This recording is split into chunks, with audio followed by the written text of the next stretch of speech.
Assalamualaikum warahmatullahi wabarakatuh. Selamat siang, salam sejahtera bagi kita semua. Bismillahirrahmanirrahim. Saya hormati Menteri Koordinator Bidang Pembangunan Manusia dan Kebudayaan, Menteri Ketenagakerjaan, Direktur Utama BPJS Ketenagakerjaan, Dewan Pengawas BPJS Ketenagakerjaan, Gubernur, Wakil Gubernur, Bupati, Wali Kota se-Indonesia, para penerima penghargaan, penganugerahan jaminan sosial ketenagakerjaan Paritrana Award 2019, hadirin serta undangan yang berbahagia.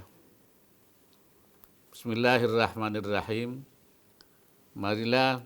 Pertama-tama marilah kita panjatkan puji dan syukur kehadirat Allah Subhanahu wa taala atas limpahan rahmat dan karunia-Nya kepada kita semua, sehingga pada hari ini kita semua dapat mengikuti acara penganugerahan penghargaan jaminan sosial Paritrana Award tahun 2019. Paritrana Award merupakan penghargaan dari pemerintah bagi kepedulian pemerintah daerah dan pelaku usaha dalam mendorong dan memberikan perlindungan kepada pekerja melalui program jaminan sosial ketenagakerjaan. Melalui kegiatan penganugerahan penghargaan jaminan sosial Paritrana Award ini diharapkan dapat semakin memperluas pemberian perlindungan sosial ketenagakerjaan kepada para pekerja. Jaminan sosial ketenagakerjaan memiliki arti penting dalam meningkatkan kesejahteraan para pekerja. Oleh karena itu, negara telah menyusun landasan kebijakannya dengan pembentukan Undang-Undang Nomor 40 Tahun 2004 tentang Sistem Jaminan Sosial Nasional serta Undang-Undang Nomor 24 Tahun 2011 tentang Badan Penyelenggara Jaminan Sosial yang meliputi BPJS Kesehatan dan BPJS Ketenagakerjaan.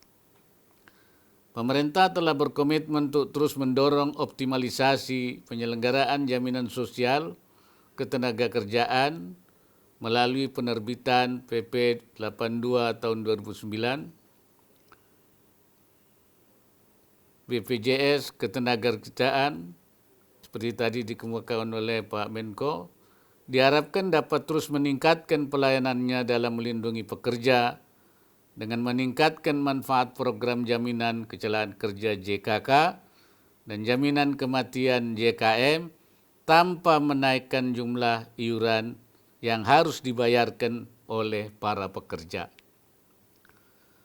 Bapak, Ibu, dan saudara sekalian yang berbahagia, seperti kita ketahui bersama bahwa saat ini sebagian besar negara-negara di dunia termasuk Indonesia sedang menghadapi situasi sulit akibat pandemi COVID-19. Implikasi pandemi COVID-19 bukan hanya pada aspek kesehatan, tapi juga meluas ke aspek sosial dan ekonomi masyarakat. Aktivitas perekonomian menurun drastis seiring dengan pembatasan kegiatan masyarakat guna mengurangi penularan. Dampak pandemi COVID-19 terhadap perekonomian nasional tercermin dalam data BPS, di mana pada triwulan kedua tahun 2020 year on year, pertumbuhan ekonomi mengalami kontraksi sebesar minus 5,32%. Konsumsi rumah tangga mengalami pertumbuhan minus 5,51%. Dari sisi sektoral, dua sektor utama yakni sektor perdagangan dan industri pengolahan terkontraksi cukup dalam sebesar 7,57% dan 6,19%. Pelambatan ekonomi terlihat juga dari penurunan jumlah wisatawan. berhentinya kegiatan operasional perusahaan, dan diiringi dengan meningkatnya jumlah pekerja yang dirumahkan atau terkena PHK. Persoalan ini merupakan tantangan berat, sehingga pemerintah perlu mengambil langkah-langkah luar biasa untuk mengatasinya. Penanganannya tak bisa dari segi kesehatan saja, namun juga harus beriringan dengan ekonomi. Oleh karena itu, selain upaya sungguh-sungguh dalam mengendalikan penyebaran COVID-19, pada saat yang sama kita juga harus mampu menangani dampak ekonomi agar tidak terpuruk terlalu dalam dan bahkan dapat bangkit kembali. Pemerintah telah mengambil langkah-langkah extraordinary yang cepat di bidang ekonomi, utamanya terkait dengan dukungan regulasi dalam upaya mencukupi kebutuhan pembiayaan pembangunan yang meningkat drastis dalam menghadapi pandemi COVID-19. Di antaranya adalah dengan menetapkan peraturan pemerintah pengganti undang-undang Perpu nomor 1 tahun 2020 yang kemudian disahkan menjadi Undang-Undang nomor 2 tahun 2020. Terdapat dua hal penting dalam aturan ini.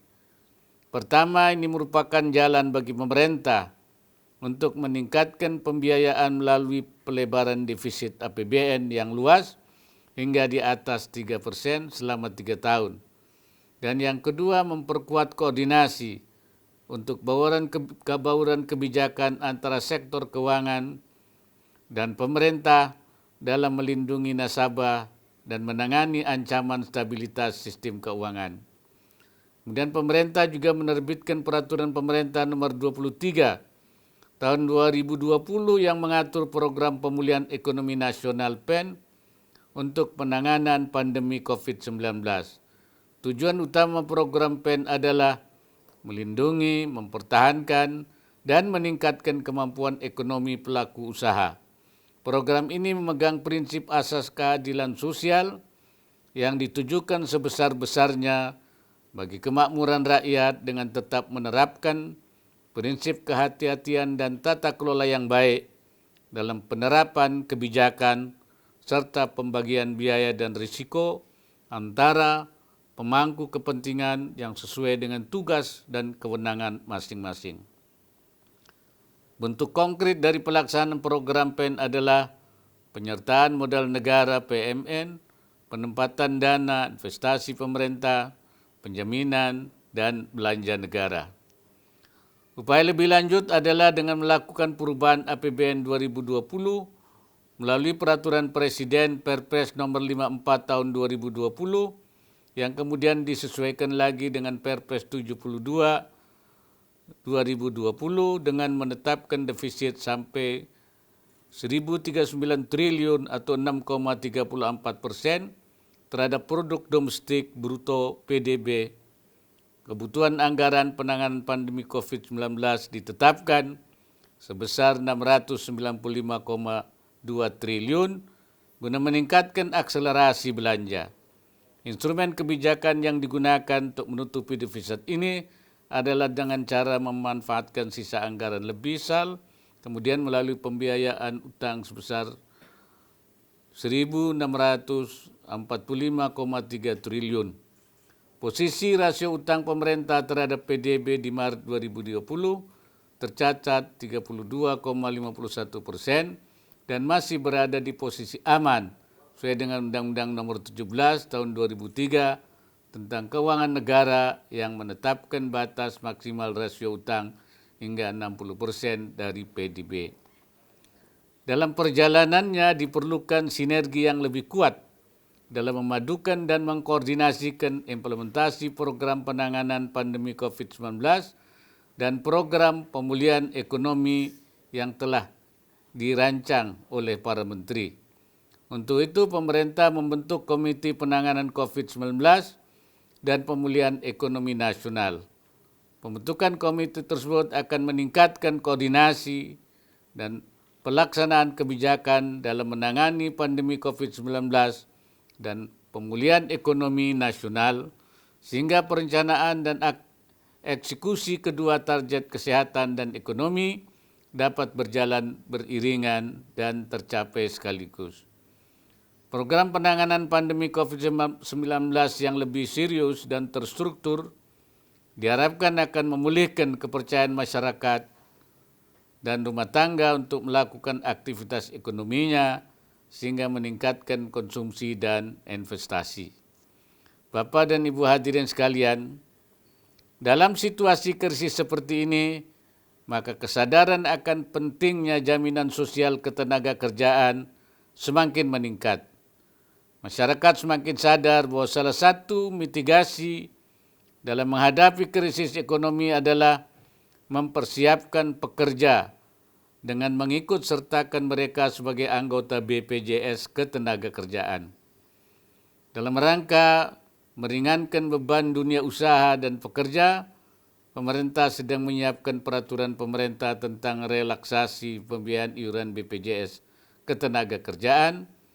Dan dengan peraturan pemerintah ini, perusahaan dan pekerja diharapkan tetap dapat bertahan sampai ekonomi berangsur pulih. Dengan menjadi anggota BPJS, maka pekerja akan terdaftar sebagai anggota dan akan menerima manfaatnya bila dibutuhkan kemudian hari. Bahkan pemerintah memiliki pemikiran bahwa dalam masa krisis seperti ini, bila pemerintah akan menyalurkan bantuan kepada pekerja, maka pekerja yang terdaftar sebagai anggota BPJS Ketenagakerjaan akan didahulukan. Melihat begitu besarnya manfaat program BPJS Ketenagakerjaan, saya mendorong agar BPJS Ketenagakerjaan dapat bekerja sama dengan seluruh pelaku usaha untuk memperluas cakupan kepesertaan dengan mendaftarkan seluruh tenaga kerjanya. Sementara itu, pemerintah daerah kiranya juga dapat mendorong seluruh tenaga kerja non-ASN untuk didaftarkan pada program jaminan sosial ketenagakerjaan BPJS Ketenagakerjaan. Sebelum mengakhiri sambutan ini, saya mengucapkan selamat kepada para pemenang Paritrana Award baik dari unsur pemerintah daerah maupun dari para pelaku usaha besar, menengah, kecil, dan mikro yang dengan perannya masing-masing telah berkontribusi dalam mendukung keberhasilan berbagai program perlindungan sosial ketenagakerjaan di berbagai wilayah di Indonesia. Apresiasi juga saya sampaikan kepada seluruh panitia dan tim penilai dari Kementerian Koordinator Bidang Pembangunan Manusia dan Kebudayaan, Kementerian Ketenagakerjaan, dan BPJS Ketenagakerjaan yang telah bersama-sama mengawal jalannya pelaksanaan penghargaan jaminan sosial ketenagakerjaan ini. Saya berharap semakin banyak pemerintah provinsi, kabupaten, kota, dan pelaku usaha lainnya yang dapat memperoleh penghargaan Paritrana pada tahun-tahun mendatang. Akhir kata, marilah kita tetap menjaga kesehatan dan semoga Allah Subhanahu wa taala meridai semua ikhtiar kita. Sekian dan terima kasih. Wallahul muwaffiq ila aqwamit thariq. Assalamualaikum warahmatullahi wabarakatuh.